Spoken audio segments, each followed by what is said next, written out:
let's look at the last thing that Steve and the interviewer talk about on how to protect this culture and this environment of collaboration. Because notice, Steve's now told them, look, we have to have defined roles, very well defined. We have to meet on a regular basis. We have to create teamwork and a structure of teamwork throughout the company from the top all the way to the bottom. You have to create accountability where everybody says and does everybody does what they said they're going to do on time, every time. We got to be able to trust each other that we're all going to come through. And so now we're going to break up into these teams based on projects and based on deliverables. And we're going to meet frequently. And our goal is to meet in well-structured meetings, well-facilitated meetings, where we discuss problems, ideas, solutions, and we bring things together on a regular, consistent basis. We're on the same page. We touch bases frequently.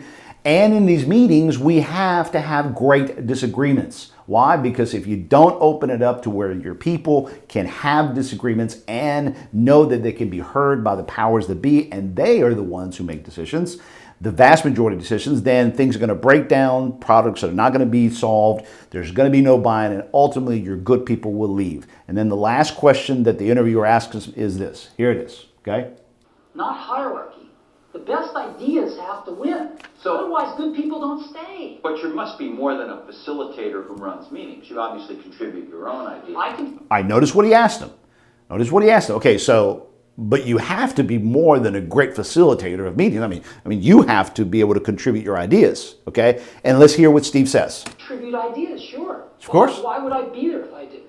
Well, why would I be there? I mean, why would I be a team or a whirl if I can't go into my own meetings and I be heard? Of course I want to be heard. That's why I helped build this thing. I want to be heard. I got ideas as well, but I'm not the only idea, so I need to create an environment where others can join in this conversation. So of course I want to participate, but what we often miss was the underlying premise of the question that he asked. Let's listen to it again. Listen to the question again, okay? Good people don't stay. But you must be more than a facilitator who runs meetings. You obviously contribute your own ideas. Okay, so Steve, you must be more than just a great facilitator. I mean, I usually laugh and go, really? How many of us are good facilitators? To Steve, it was like, well, of course I have to be a good facilitator, but I have to contribute as well. And so he speaks it in such a passing manner that you kind of miss the point. And the point of the interviewer was you have to be a great facilitator. You can't just be a great facilitator. And the question really is on the table. How many of us, how many of you, how many of managers in your company know how to run great meetings? Okay? Do they work from agendas? Are those agendas relevant? Do we stay on point? Do we know how to facilitate it to where ideas are not immediately shot down? Do we know how to make it to where not only the extroverts are the ones talking, but the introverts have a place to talk? Do we listen to the introverts? Okay, is anybody sitting around here just not talking? Okay, are we on point? By when do we have to have these decisions made? Look at everything on the new business items. Are we running out of time? Okay, now wait a minute. Are we talking about what we should be talking about? What about the things that we said last week we were going to do that we didn't do? Are we doing those? I mean, a facilitator is the one who protects and makes the collaboration happen in the meetings. And so we have a whole workshop, a whole 1.5, 2 days workshop and course. You guys can go to the website, contact me.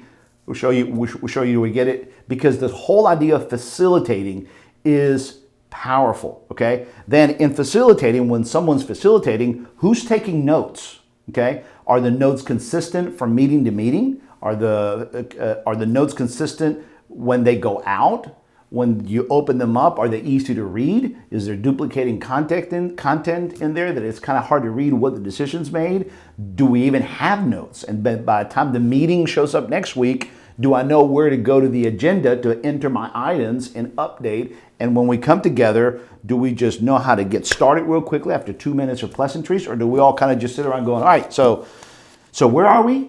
And so the whole idea of great facilitators is a lost art in corporate America, okay? At the very heart of great collaboration is great facilitators, okay? So contact me, contact our team, talk to one of our consultants to show you and train you so we can build in your company subject matter experts that know how to facilitate great meetings, all right? But now, let's back up a little bit. We finished with the video. I got a few minutes left in segment number 4. I need to show you and answer one key question regarding, two key questions. One is, who is the one that helps to organize all this, okay? Who helps? It's one thing to facilitate meetings well, but who should be the one to make sure this is set up and that it's running well, that it's well structured, that it's happening on a regular basis? I mean, Steve said, I go from meeting to meeting to meeting, and I'm sure he had a lot to say about the structure, but I don't think he's the one that organized all that. Or maybe he's the one that organized it, but he's not the one that kept it organized. Somebody else has to.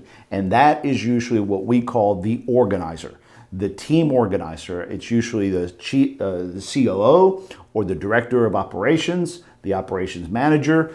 It's a position within the leadership team. It's either an executive, depending on the size of the company, or the middle management team, depending on the size of the company. But somebody has to organize things and make sure there's good project management happen. These meetings are set up and things are being pushed. And that usually is the responsibility of a COO if it's a large company, or a director of operations if it's a smaller company. If it's even a smaller company, it would be an office manager or a branch manager. And oftentimes companies are not willing to invest in this person because, oh, we don't want to increase management. Well, if you don't increase this role, well, then you need to at least assign it to somebody who knows how to do this. So in order to do that, let me show you a 2-minute video, a 3-minute video, where I cover the whole idea of the organizer, who is supposed to organize, and this is from the movie Apollo 13. There's a key position in every organization, or there should be a position in every organization that can help the entire organization work better together. Apollo 13 brings that out with the character of Ed Harris. And the role that I'm talking about is the role of the leader of the managers. In some companies, it's called the COO. In some companies, it's the director of operations. Well, unfortunately, we're not landing on the moon, are we? I don't care what anything was designed to do. I care about what it can do. So let's get to work. Let's lay it out. And it's his responsibility to make sure that everybody is on the same page.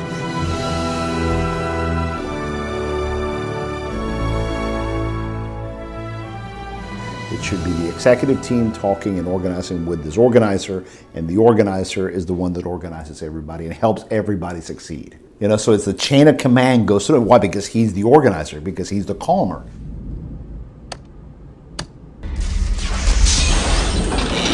Houston, we have a problem. The crisis happened. Everybody, of course, reacted, and he quickly called everybody to... Let's stay cool, people. Procedures, I need another computer up in the office. That was him calming everybody to focus. It's not them doing the work. The real power of teams is in the teams themselves. He empowers others to work together. Giving our guys enough to survive till re-entry. Well done. That's the magic of this person. He has full confidence and trust in every individual unit, but it's his responsibility to make sure that the units are working together. Gene, I'm wondering what the Grumman guys think about this. That's the position that most companies don't want to invest in, because they look at it as, oh, it just costs money. All you're doing is adding management. But a good director of operations, he empowers the problem solvers to solve the problems, and the executives can get out of all that. And they know how to stand in that gap. And then you pass into the lunar sunrise. So the hard part about this position is having the judgment call and the assessment to, when do you put pressure, when do you not put pressure, when are you a listening manager, when are you a demanding manager, and how to control that intensity. We sure could use the re-entry procedure up here. They're desperate for an answer. This other team's not doing it. You know what? I'm going to assess it. You know what? Yes, guys, I'm going to put the pressure on you because I'm listening to these guys. I want the procedures. So you see, it's being able to just hold the teams accountable to deliver what needs to be delivered for the sake of the client. At that particular point, those 3 astronauts were the client. That position is the hero behind the heroes. If you're small, train your branch manager how to do that. Every organization, doesn't matter how big or how small, needs that position to help them get to the next level and bring everybody home. All right, fantastic movie. Hope you guys enjoyed that video. The point of the that segment was, the latter part of it If you're an executive, if you are a business owner, if you're part of the executive team, that you want to build great collaboration within your organization, then you have to have the mindset and the discipline of the things that Steve Jobs discussed, the things that we talked about earlier, the principles and the disciplines that we discussed in segment 1, 2, and 3. But what oftentimes is the trap is that executives tend to, and leaders or the governing strong managers feel that they can do the organizing of this, and that's not the case.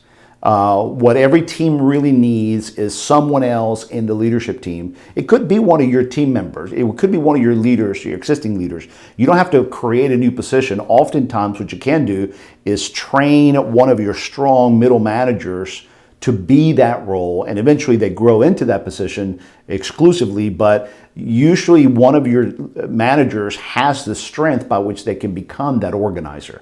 However, if the size of your company, the weight of your projects, the vision and the movements that you're trying to create that are substantial, then you need somebody to come in as an organizer, as a director of operations, as a COO, and create this.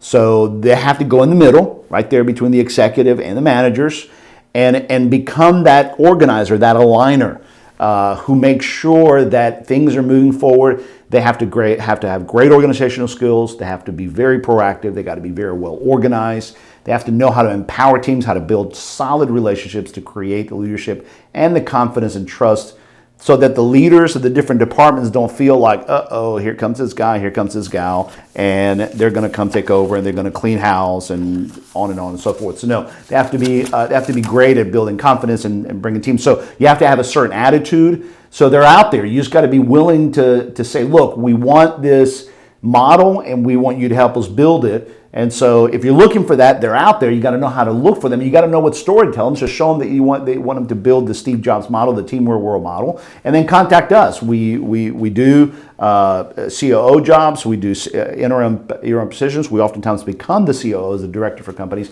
and then we help build this and build your COO or your director of operations, and then help you along the way. All right. So the one book that I'm going to make a recommendation, I'm going to finish off with this, is called The Work of Leaders. Fantastic book. This book, look, it's a great book. Go to page 9, and what it does, it lays out the characteristics and the skill sets of the executive team that have to be in place in order for this collaboration to happen. You have to have qualities and characteristics and skill sets of vision, of how to align and how to execute. And the cool thing about this book is that it comes with a survey. So you can actually ask your executives and your department managers to take the survey, and it comes back and it tells you how everybody measures in the different skills. And so it's a fantastic resource. So contact us. We'll get you a copy of the book, The Work of a Leader, and then the survey that comes along with that. All right, guys.